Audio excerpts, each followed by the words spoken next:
लगातार सुबह से आ रहे हैं, तस्वीरें आपको दिखा रहे हैं। हरियाणा में तो बीजेपी जो है हैट्रिक लगाती हुई साफ तौर पर देखी जा सकती है। जम्मू कश्मीर की क्या तस्वीर है वो भी आपको दिखा रहे हैं। उधमपुर ईस्ट से बीजेपी यहां पर जीत गई है।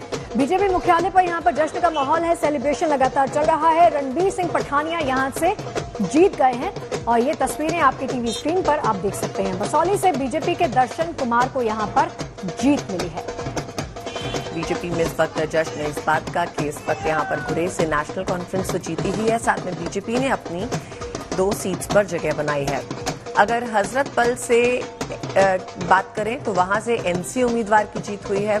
आपकी टीवी स्क्रीन पर ढोल नगाड़े बजाते ये उम्मीदवार जो इंतजार में थे रुझानों के, और अब उधमपुर ईस्ट से बीजेपी की जीत नजर आ रही है स्पष्ट तौर से, और यहाँ पर जश्न का माहौल है और रणबीर सिंह पठानिया यहां से जीते हैं।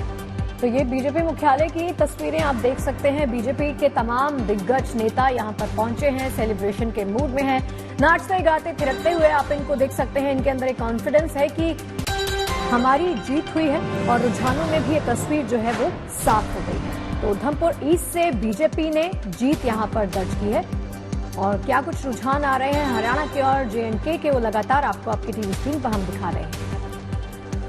उधमपुर ईस्ट से रणबीर सिंह पठानिया इस वक्त जीते हैं। बसौली से बीजेपी के दर्शन कुमार जीते हैं और इसलिए यहाँ पर जश्न का माहौल है, ढोल नगाड़े बजाते ये उम्मीदवार जो जीत गए हैं वो फिलहाल नाचते गाते नजर आ रहे हैं।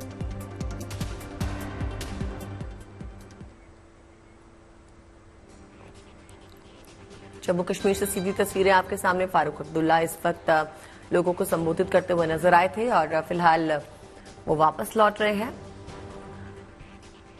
और इस वक्त की बड़ी खबर, उधमपुर सीट उधमपुर ईस्ट से बीजेपी को जीत मिली है और इसके उम्मीदवार इस वक्त जश्न के मूड में हैं, ढोल नगाड़े बजाते नाचते हुए नजर आ रहे हैं। रणबीर सिंह पठानिया जो है उधमपुर ईस्ट से जीते हैं।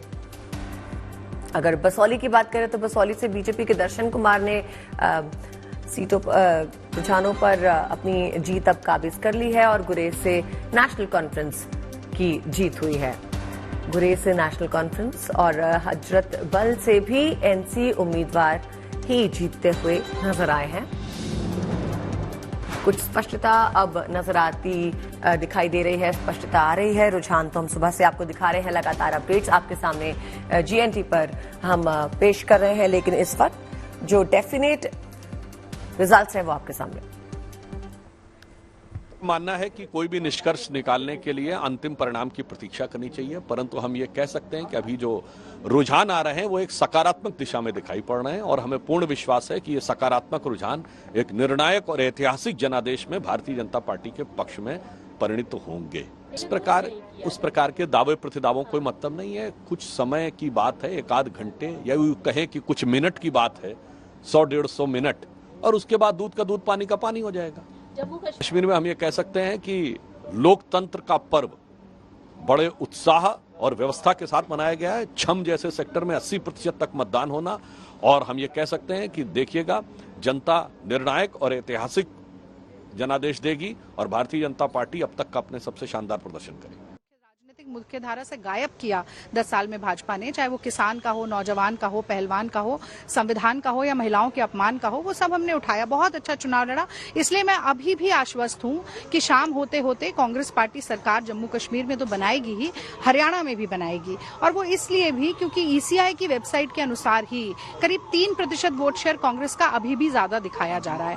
अमूमन अगर आप और राज्यों में देखें तो कांग्रेस पार्टी का वोट शेयर कम होता है पर सीट ज्यादा होती है। यहाँ पर तो वोट शेयर भी ज्यादा है, तो वो सीटें आएंगी। फिर 9 सीटें ऐसी हैं जो 1000 वोट से भी कम के मार्जिन में अभी भी उनमें काउंटिंग चल रही है, वो किसी के भी खाते में जा सकती हैं। तो मुझे लगता है कि देखिए, उम्मीद पर दुनिया कायम है और यहाँ उम्मीद ही नहीं, मुझे पूरा विश्वास है। तो मैं कहना चाहूंगी कि यकीन हो तो रास्ता निकलता है, हवा की ओट में भी चिराग जलता है। तो जो 10 साल का न्यायकाल का अंधकार है उसे कांग्रेस का चिराग हरियाणा में भी रोशन करेगा। और जम्मू कश्मीर के लिए मैं जरूर ये कहना चाहती हूँ कि 370 का बड़ा बैंड बजाया, सोचा कि मोदी जी की तूती बजेगी, पर भाजपा की जूती बज गई। और वो इसलिए भी हुआ क्योंकि जिस तरीके से रातों रात चुपके प्रदेश का दर्जा छीना गया, 65% पद वहां पर खाली थे, नौजवानों को बेरोजगारी के अंधकार में धकेला गया, किताब छीन के पत्थर